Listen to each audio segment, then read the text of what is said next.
I'm Daphne Goode here at Mill Bay Shopping Centre. Well, just a few years ago, the South Cowichan Library was located at Shawnigan Lake, but now it's right here beside Thrifty Foods in the Mill Bay Shopping Centre. Welcome to Go Island, Cowichan Valley. On today's show, puppet making, Minecraft for teenagers, and lots more at the South Cowichan Library. Organic foods, are they authentic? All that and more on Go Island, Cowichan Valley.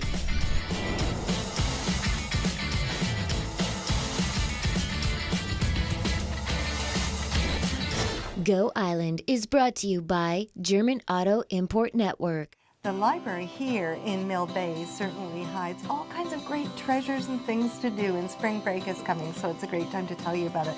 And the library manager is Judy Baxter. Hi, Judy. Hello there. Well, even though you're situated in the Mill Bay Shopping Centre, you serve a larger area. You're the South Cowichan branch. Who do you serve?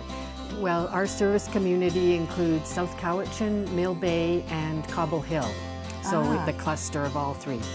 You know, one thing I learned as I was just walking through the stacks here is that Cheryl Crow takes her kids to the library, and that's in Nashville, of course, but it just illustrates that there's someone quite high profile that obviously has a great love of books, as she is quoted in the poster I just passed by.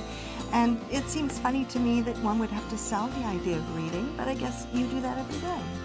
We do, and it's the idea of reading. Obviously, we're supporting all sorts of literacy programs, but we're also changing with the times so that we incorporate traditional books and other materials and embrace new technology as well. Yeah, so the relevance of libraries is really changing.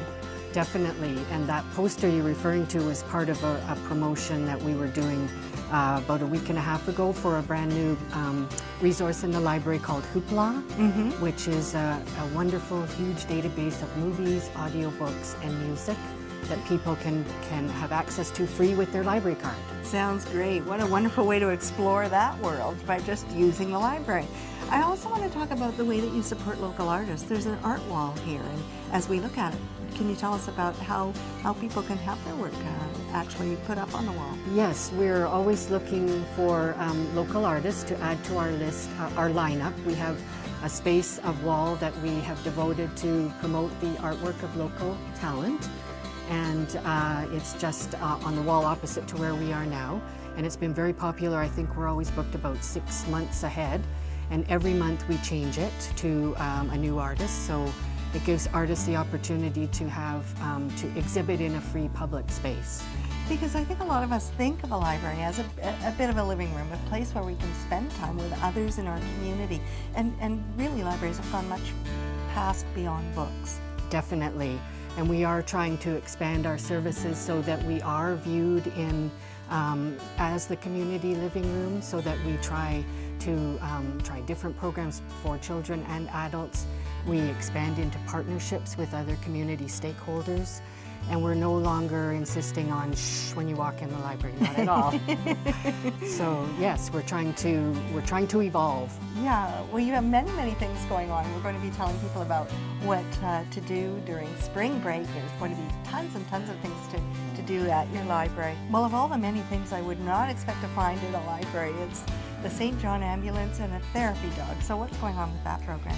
We introduced that program on Family Literacy Day, which was January 27th, and we had the facilitator of the program, who is Judy Wood from St. John's Ambulance, and she arranges to have therapy dogs certified to come into places like libraries and offer a furry, friendly audience for children who are trying to practice their reading skills. That's a great idea. And idea. they respond because it's a very gentle, loving, well, the dogs can't talk back, and they enjoy it, and they're not judging them.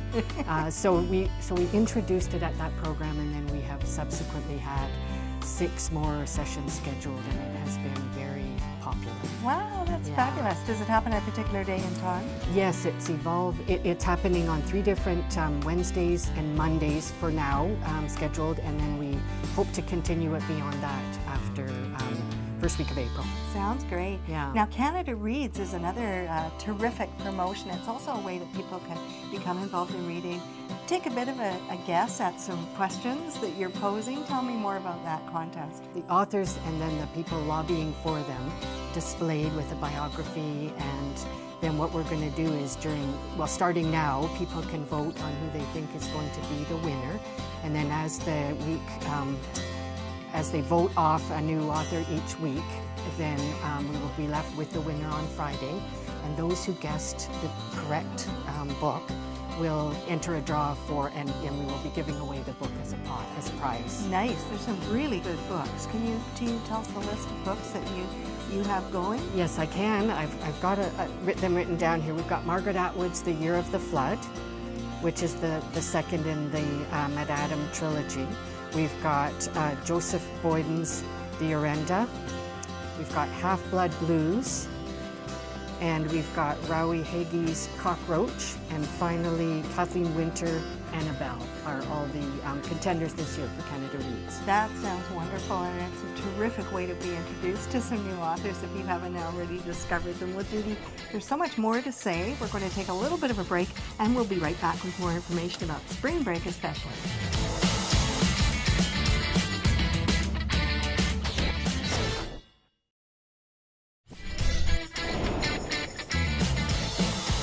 One of my favorite memories from going to the library when I was a little child was also seeing some great puppet shows and hearing some people reading books to me, and you can do the same thing. But let's start with paper mache creation, which is really neat. You've got one on exhibit here at the library now, Judy, so kids can learn how to make these kind of creatures.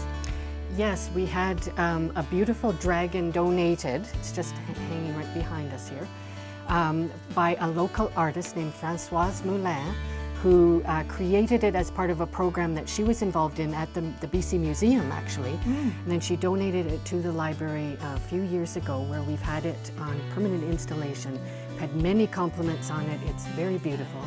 And she is coming to lead a program here during the March break when the kids are off school. Nice. So that they can each do their own smaller scale version, create their own paper mache. Okay, this is for kids ages 5 to 12 on Wednesday, March 12th from 10:30 to 11:30. And the great thing is it's just a drop-in, so really nice and casual for families who are out and about during spring break. Right. They can just drop into the library. Now, let's talk about puppet shows. That is a world of magic all by itself. Yes, we're offering a puppet show for all ages, and that's on the Friday of that same week. And we're performing The Stinky Cheese Man, and I think it's funny, and it's for families and kids of all ages. And also drop in for that one. Something exciting for teens, and really it's all about Tech Week, and it's called Minecraft, which is about the creative game of building construction using 3D textural cubes, and that sounds perfect for teenagers. It is, and it's a computer game, and it's a very popular pastime among teenagers, including my 13-year-old son. And so yes, and it does coincide with Teen Tech Week, which is the second week of March break. So, okay, yes. So that event, Minecraft, is happening here, Judy, Wednesday, March 19th from 2 until 3. It's the only event I notice in all your spring break activities where people should be registering in advance. Yes, because we're a bit worried about having limited space, so we would appreciate people to call us ahead of time. Right. Yeah. That all makes total sense. And there's still lots to tell you about, so we'll be right back after a brief break. We're going to travel somewhere totally different from the library.